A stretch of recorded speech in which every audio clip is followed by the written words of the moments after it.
అందరికీ నమస్కారం. మొదటగా ఈ సెక్షన్లో ట్రైనింగ్ కోసం మనము ఏ విధంగా రిజిస్ట్రేషన్ చేసుకోవాలో చూద్దాం. ఈ సెక్షన్ .e-section.nic. అనే వెబ్సైట్ కొట్టిన తర్వాత మనం ఇందులో ఇక్కడ రైట్ సైడ్లో రిజిస్టర్ అని ఉంటుంది. ఆ రిజిస్ట్రేషన్ క్లిక్ చేయగానే మనకు ఒక వెబ్ పేజ్ వస్తుంది. సో ఇందులో ఈ విధంగా రిజిస్టర్ టు లాగిన్ అని వస్తుంది. అందులో మనం మన పేరు ఎంట్రీ చేస్తాం.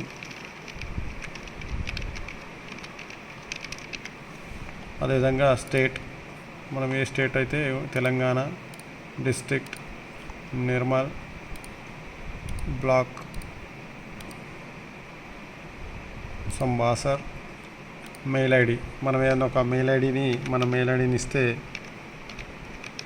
అదే మన యూజర్ ఐడి ఉంటుందండి. మెయిల్ ఐడి ఇక్కడ పాస్వర్డ్, ఏదైనా ఒక పాస్వర్డ్ ఇచ్చుకోవాలి. దాంట్లో కంపల్సరీగా capital letter, small letters and numerics అంటే అంకెలు కంపల్సరీగా ఉండేటట్టు చూసుకోవాలి. సో అక్కడ ఒక క్వశ్చన్ వస్తే ఆ క్వశ్చన్కి ఆన్సర్ వచ్చేసి రిజిస్టర్ అని కొట్టేస్తే మనకు లాగిన్ ఓపెన్ అవుతుంది, ఒక క్రియేట్ అవుతుంది. మన రిజిస్ట్రేషన్ సక్సెస్ఫుల్గా అయిన తర్వాత మనమైతే మెయిల్ ఐడి ఉంటుందో, సో ఆ మెయిల్ ఐడి మన యూజర్ ఐడి, ఈమెయిల్ ఐడి అవుతుందో అది ఉంటుంది. మనం పెట్టుకున్న పాస్వర్డ్ అవుతుందో పాస్వర్డ్ ఉంటుంది. దాని ద్వారా మనం నెక్స్ట్ లాగిన్ అయిపోవచ్చు. లాగిన్ అయిపోయిన తర్వాత ఏమేమి చేయాలో నెక్స్ట్ వీడియోలో చెప్తాను.